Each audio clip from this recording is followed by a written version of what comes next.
और अनामिका और अखिलेश जी हमारे साथ लगातार बने हुए हैं। अनामिका, देखिए तमाम टिप्पणियां तो की गई हैं, लेकिन इन टिप्पणियों के जरिए कोशिश यही है कि अधिकारी अपनी जिम्मेदारी सुनिश्चित करें और कहीं ना कहीं ये स्वयं में उन्हें सुनिश्चित करना भी होगा, नहीं तो ये भी कहा गया है कि हर्जाना भरना पड़ सकता है। और क्या कुछ इसके अलावा कहा गया? देखिए अखिलेश जी, यहाँ पे मुझे जो समझ में आ रहा है वही समझ में आ रहा है कि इसको बजाय ये कहने की रोक लगाई गई है, इसको ये कहा जाए कि रेगुलराइज कर दिया गया है, नियम तय कर दिए गए हैं, शर्तें तय कर दी गई हैं, कुछ प्रोटोकॉल्स लगा दी जिसको फॉलो करवाना होगा अधिकारियों को भी, यानी कि कार्यपालिका पे एक तरीके से नकेल कसने का यहाँ पे प्रयास किया गया, जिन पे आरोप लगता है कि मनमानी कर रही है। बिल्कुल सही कहा आपने। इसके दो पार्ट में अगर देखिए तो ज्यादा आसानी होगी। पहला पार्ट ये है जिसमें कि किसी के घर को गिराया गया था और तमाम शिकायतें आई थी कि इनके घर को गिराया गया सिर्फ आरोपी बनने पे, जबकि सरकार कहती थी कि नहीं, इन्होंने गलत जगह पे बनाया था और सरकारी जमीन बनाया था, उस पर यह गाइडलाइन आई है। दूसरी चीज, जो सार्वजनिक जगहों पर अतिक्रमण है वो एज इट इज जो चलता रहा है कि कल सरकार चाहे नोटिस दे करके और आज गिरा दे, 1 घंटे 24 घंटे 48 घंटे के अंतर में सरकार डिसीजन ले, यानी कि वो लोकल अथॉरिटी डिसीजन ले और गिरा दे, वो चीजें रखी गई। इसी केस में डिफरेंट हो गया है किसी व्यक्ति के घर को लेकर के कि 15 दिनों का नोटिस देना होगा, डाक से भी भेजना होगा, घर के बाहर भी चिपकाना होगा। बिल्कुल, ये सारी प्रक्रिया करनी होगी और वक्त देना होगा। 15 दिन का वक्त देना होगा नोटिस भिजवाने का, 1 महीने का वक्त देना होगा उन्हें उस पोर्टल पे जानकारी और उनको खाली करने का और उनको अपने हिसाब से उस घर को हटाने का, अगर वो चाहे तो ये सारी चीजें कहा गया है। और जो अधिकारी हैं ये कहा गया है कि आप पोर्टल बनाएं, आप उनको प्रॉपर नोटिस दें और जो गाइडलाइन दी गई है उनको उसको फॉलो करें और उनको ये वक्त दें कि वो अगली अपील में जा सकें, ऊपरी अदालत में जा सकें अपनी बात को रखने के लिए। तो ये सारी चीजें तय कर दी गई हैं और ये भी कह दिया गया है कि जो अधिकारी अगर इसको फॉलो नहीं करेगा उस पर जुर्माना भी लगेगा, अगर घर गिरा देता है तो उसको बनवाना भी पड़ सकता है, उसके ऊपर अदालत की अवमानना की कार्रवाई भी चल सकती है। तो ये सारी चीजें तय की गई हैं और विस्तार से तय की गई हैं कि अगर किसी का घर गिराना हो तो इस रूल को फॉलो करना होगा और अगर वीडियोग्राफी भी करानी होगी, बिल्कुल वीडियोग्राफी करानी होगी और उस वीडियोग्राफी को रखना होगा, सिक्योर रखना होगा उस अथॉरिटी को। तो ये सारी चीजें कहा गया है और साथ में ये भी कहा है कि जो अदालत है उसको भी ये देखना होगा कि आखिर ये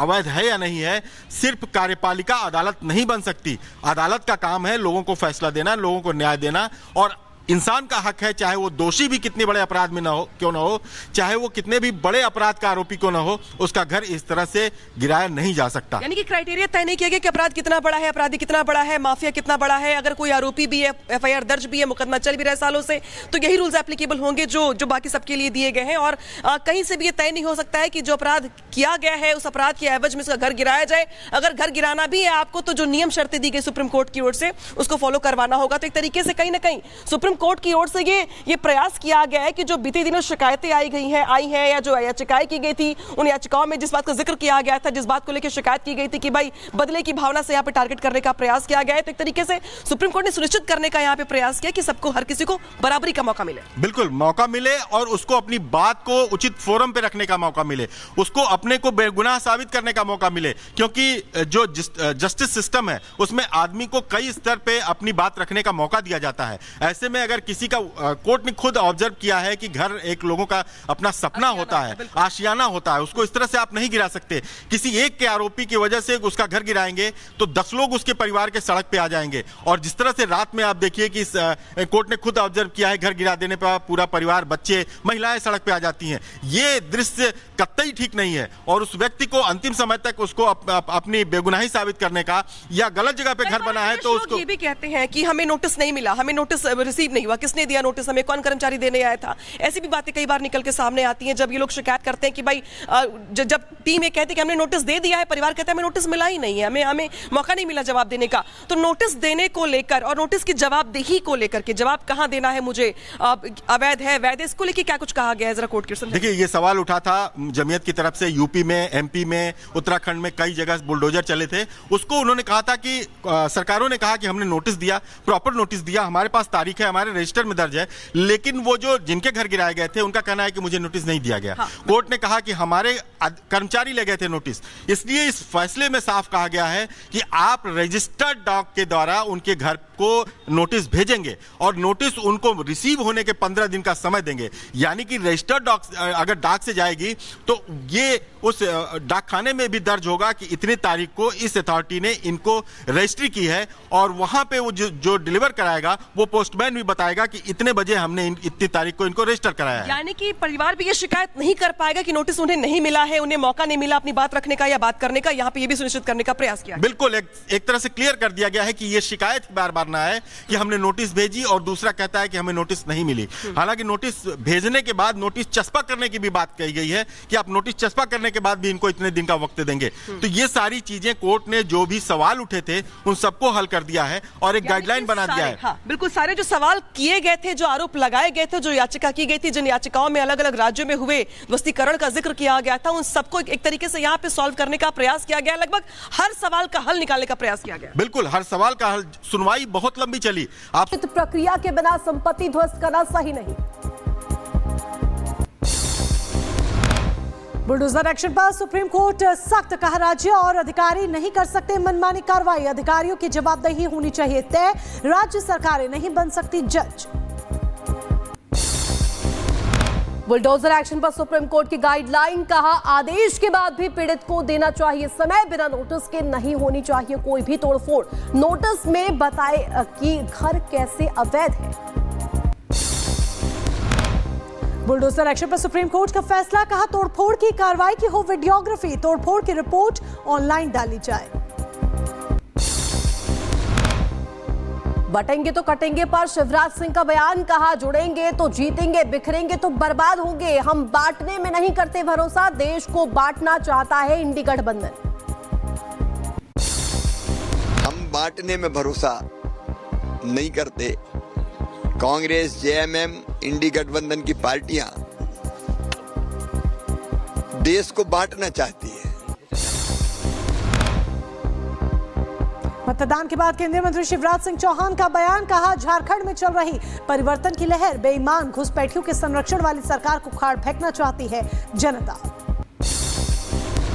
बीजेपी नेता दीपक प्रकाश ने विपक्ष पर बोला हमला, कहा भारत को कमजोर करने की हो रही है साजिश, झारखंड को भ्रष्टाचार मुक्त बनाना है। जो भारत विरोधी शक्तियां हैं, देशद्रोही शक्तियां हैं, वहां पर फिर से सक्रिय होकर के भारत को कमजोर करने की साजिश रच रही है। बीजेपी नेता शुभेंदु अधिकारी का बड़ा दावा, कहा मतदान में हिस्सा लेने से रोकने के लिए बीजेपी के नेता को किया गया हाउस अरेस्ट, टीएमसी और ममता पुलिस किस हद तक गिर सकती है। पश्चिम बंगाल के भाटपारा में गोलीकांड, फायरिंग के बाद की गई तस्वीर सामने आई है, सब कुछ बिखरा नजर आया, जांच पड़ताल में जुटी टीम। दिल्ली से वांटेड शूटर मोगली हुआ गिरफ्तार, 4 नवंबर को व्यापारी के घर पर फायरिंग की थी, शूटर के पास से हथियार भी हुए बरामद। और दिल्ली में एनकाउंटर हुआ, गैंग का शूटर मोगली का एनकाउंटर हुआ, एनकाउंटर के दौरान शूटर के पैर में गोली लगी, कई बड़ी वारदातों को अंजाम दे चुका है ये शूटर। यूपी लोक सेवा आयोग के खिलाफ अभ्यर्थियों का प्रदर्शन जारी, पुलिस ने 11 अभ्यर्थियों को किया गिरफ्तार, प्रदर्शन के दौरान अभ्यर्थियों ने कोचिंग का पोस्टर था फाड़ा, शिकायत के बाद पुलिस का एक्शन। बांग्लादेशी घुसपैठ मामले को लेकर के ईडी ने 2 बांग्लादेशी और 1 भारतीय नागरिक को किया गिरफ्तार। महाराष्ट्र के जलगांव में 2 पक्षों में जमकर चले पत्थरबाजी की घटना से इलाके में बढ़ा तनाव, बच्ची को अपशब्द कहे जाने को लेकर विवाद हुआ। उत्तर प्रदेश के प्रतापगढ़ में एक वकील की दबंगई सामने आई, एसडीएम कोर्ट में अपने हेल्पर को मारा थप्पड़, घटना का वीडियो भी वायरल हो रहा। नोएडा में एक कार में लगी आग, लोगों का कहना है कि कार में ब्लास्ट के बाद आग लगी, घटना में किसी के हताहत होने की खबर नहीं। उत्तर प्रदेश के फिरोजाबाद में घर के बाहर खड़ी कार में भीषण आग लगी, कार जलकर हुई खाक, कार मालिक का आरोप, साजिशन लगाई गई आग। उत्तर प्रदेश के गोंडा में अनियंत्रित होकर पलटी डबल डेकर बस, हादसे में कई यात्री जख्मी हो गए, 3 की हालत गंभीर, लोगों में मची चीख पुकार। और दक्षिणी कैलिफोर्निया में गोता लगाते और बिजली लाइन के खंभे पर चढ़ते नजर आया भालू, वीडियो जमकर हो रहा है वायरल। लेबनान पर इजराइल का बड़ा हमला, लेबनान के शहर साकस के में आवासीय इमारत पर हमला, हवाई हमले में 12 लोगों की मौत, 7 लोगों के घायल होने की खबर। लेबनान पर भीषण हमले के बाद कई इमारतों में लगी भीषण आग, आसमान में छाया काले धुएं का गोला। बेरूत की दक्षिणी उपनगर में बड़ा विस्फोट, इजरायल ने दक्षिणी उपनगरों में